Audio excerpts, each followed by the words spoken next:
It's not an easy job.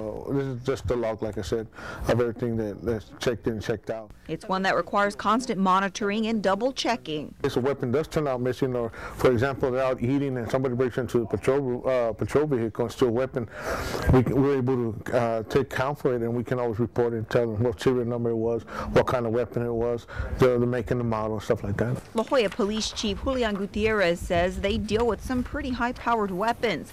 And while the checking in and out can be time-consuming for the officer, he says they all know it's for the best. It's a common practice that we do put in there, that we use every day, and it's just to cover our behinds. You know, the last thing I need is for ATF to come back and say, hey, you're supposed to have this weapon, where's it at? And my answer to that would be, well, I don't know. And the weapons are there in storage.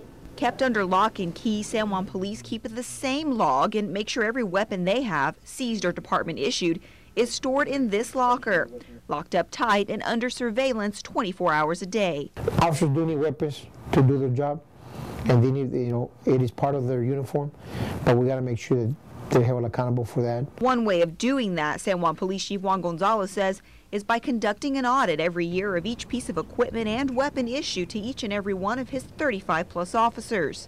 To make sure that they have the weapon that was assigned to them, they have the gear that was assigned to them, and if we find any inconsistencies, deficiencies, then we'll look into that to make sure that we correct it as soon as possible. Chief Gonzalez says, unfortunately, things do happen, but these policies are in place for a reason, to make sure they don't. In Hidalgo County, Katie Lopez, Action 4 News.